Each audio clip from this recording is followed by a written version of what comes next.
రాత్రి సైతం వెలిగొండ టన్నెల్లో ఉండి లైనింగ్ బెంచింగ్ పనులను మంత్రి నిమ్మల రామానాయుడు పరిశీలించారు. టన్నెల్స్లో 19 కిలోమీటర్లు ప్రయాణించి 5 గ్యాంట్రీలతో జరుగుతున్న పనులను, కార్మికుల యోగక్షేమాలను అడిగి తెలుసుకున్నారు.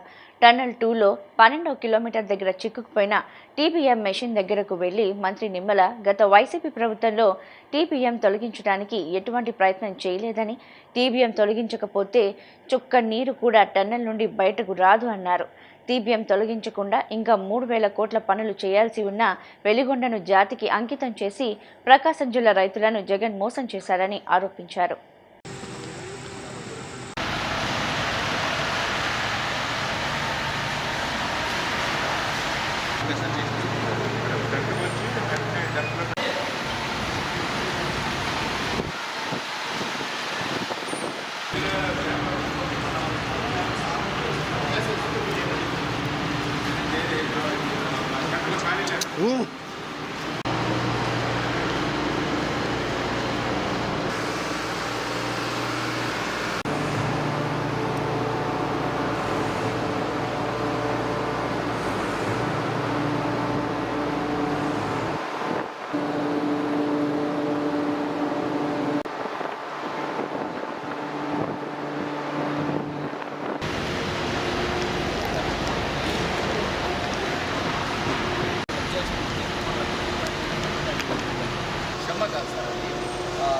స్టోన్ కొద్దిగా ఉండేది అసలు పడిపోయింది చేసుకోవచ్చు సార్. బట్ అది అట్లా పడుతూ ఉంటుంది కాబట్టి మనం జాగ్రత్తగా చేసుకోవాలి.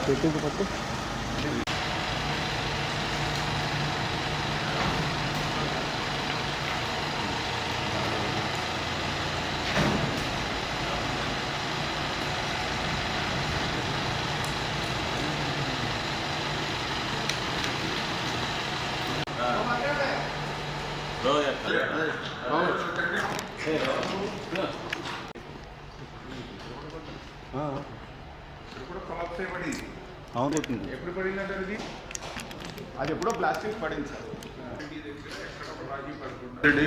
కంప్లీట్ అయ్యారు. ప్రికాషన్స్ 100% పర్ఫెక్ట్గా తీసుకోవాలి. ఇప్పుడు మీదే బాధ్యత మేజర్.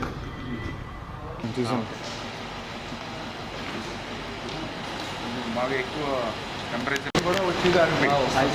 దీనివల్ల మీకు 2 రకాల ప్రాబ్లం వచ్చింది. మీకు మనం పని చేసుకోవడానికి కూడా వెంటిలేషన్ కూడా లేదు, ఓన్లీ 1 సైడే ఉంది. దానివల్ల ఇక్కడ పని చేయడం కూడా కష్టం వస్తుంది. అదే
ఇప్పుడే మనం చూస్తూ ఉన్నాం.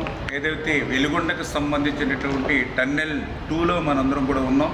ఈ టన్నెల్ 2లో కూడా చాలా క్లిష్టమైనటువంటి వర్క్ ఇప్పుడే మనం నడుచుకుంటూ వస్తూ ఉంటే ఈ 30 మీటర్లోనే 3 చోట్ల కొలాప్స్ అయి కింద పడినటువంటి ఏదైతే రాక్స్ను కూడా మనం చూస్తూ ఉన్నాం.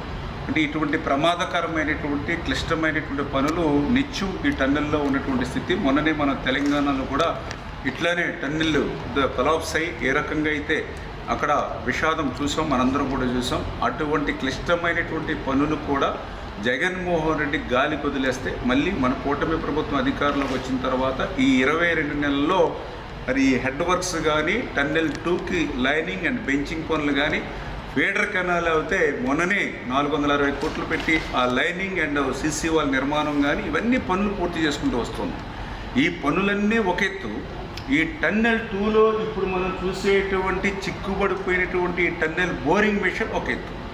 ఎందుకంటే ఇన్ని పనులు మనం పూర్తి చేసినా ఈ టన్నెల్ బోరింగ్ మెషిన్ కనుక మనం తీయకపోతే ఒక చుక్క నీరు కూడా మరి ముందుకెళ్ళేటువంటి పరిస్థితి లేదు. ఎందుకంటే ఇప్పుడే మనం చూస్తూ ఉన్నాం ఈ యొక్క 19 కిలోమీటర్ల ఈ టన్నెల్ 2లో ఇది 11.8వ కిలోమీటర్ దగ్గర ఈ టన్నెల్ బోరింగ్ మెషిన్ చిక్కుకుని ఉంది. ఈ టన్నెల్ బోరింగ్ మెషిన్ ఇప్పుడే మీరు చూస్తూ ఉన్నారు. ఏదైతే మరి 175 మీటర్ల పొడవు ఉంది, ఏదో ఒక 10 మీటర్ల 5 మీటర్లు కాదు, 175 మీటర్ల లెంగ్త్ పొడవు ఉంది ఆ చివరి వరకు. ఈ 175 మీటర్ల పొడవు ఉన్నటువంటి ఈ టీబీఎం వ్యాసం మీరు చూస్తే ఇది మొత్తం 9.8 మీటర్ వ్యాసం. అంటే ఏదైతే మొత్తం సొరంగం ఏదైతే టన్నెల్ ఉందో మొత్తం ఎక్కడ కూడా ఒక 1 ఇంచ్ కూడా ఖాళీ లేకుండా అది క్లోజ్ చేస్తుంది.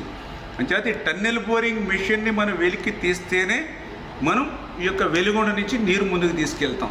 కానీ జగన్మోహన్ రెడ్డి 5 సంవత్సరాల పాలనలో ఈ టన్నెల్ బోరింగ్ మెషిన్ ఇట్లా చిక్కుబడిపోయి ఉంటే దీన్ని వెలికి తీయడానికి వీలు లేకుండా హైకోర్టు స్టే ఆర్డర్ దీని మీద ఇచ్చి ఉంటే కనీసం చిన్న ప్రయత్నం కూడా చేయకుండా మరి ఆ రోజు వెలుగొండ పూర్తయిపోయిందని ఇన్ని క్లిష్టమైనటువంటి పనుల్ని దగ్గర 3,000 కోట్ల రూపాయల విలువైన పనులు ఇంకా మిగిలి ఉండగానే ఆయన మరి జాతికి అంకితం అని చెప్పి ఈ యొక్క జిల్లాని కానీ ఇక్కడ రైతులు కానీ ఎంత మోసం ఎంత దగా చేశాడో ఇవాళ ఈ టన్నెల్ బోరింగ్ మిషన్ ఇక్కడ చిక్కుకున్నటువంటి విషయాన్ని చూస్తేనే మనందరికీ కూడా స్పష్టంగా అర్థమవుతున్నటువంటి పరిస్థితి. కానీ ఈరోజు ఈ కూటమి ప్రభుత్వం వచ్చిన తర్వాత ఈ 22 నెలల్లో ఈ యొక్క 1,000 కోట్ల రూపాయల పనులు ముందుకు తీసుకెళ్లడమే కాదు, 5 సంవత్సరాల్లో పరిష్కారం కానిటువంటి ఈ టన్నెల్ బోరింగ్ మిషన్ను ఏదైతే హైకోర్టులో స్టే ఉందో చంద్రబాబు నాయుడు గారు సైతం ఆయన అడ్వకేట్ జనరల్ గారితో మాట్లాడి అడ్వకేట్ జనరల్ గారు కూడా స్వయంగా అటెండ్ అయ్యి మరి నిన్ననే ఈ టన్నెల్ బోరింగ్ మిషన్ మీద ఉన్నటువంటి స్టే ఆర్డర్ని వేకౌట్ చేయడం జరిగింది. దానివల్లే ఇప్పుడు ఈ టన్నెల్ బోరింగ్ మిషన్ని ఇప్పుడు వెలికి తీయడానికి మనకు మార్గం దొరికింది. వాస్తవంగా అయితే ఈ టన్నెల్ బోరింగ్ మెషిన్ కూడా దీన్ని వెలికి తీయడం కూడా చాలా కష్టమైన పని. అందుకనే వాస్తవంగా ఈ టన్నెల్ బోరింగ్ మెషిన్ పని అంతా కూడా పూర్తయిపోయిన తర్వాత లాస్ట్లో ఇది 175 మీటర్ల పొడవు కాబట్టి అదే 175 మీటర్ల ఎక్స్ట్రా సొరంగం సైడ్కి తీసి ఆ సొరంగంలోకి ఈ మెషిన్ వెళ్ళిపోయి దాన్ని వాల్ కట్టి క్లోజ్ చేసేస్తారు. అంటే ఒక రకంగా సైడ్కి తీసుకెళ్ళి దాన్ని సమాధి చేసేసినట్టుగానే బరెల్ చేసేస్తారు. కానీ ఇది కదిలేటువంటి పరిస్థితి లేదు కాబట్టి ఇప్పుడు దీన్ని డిస్మాండిల్ చేసి బయటకు తీసుకెళ్ళాలి.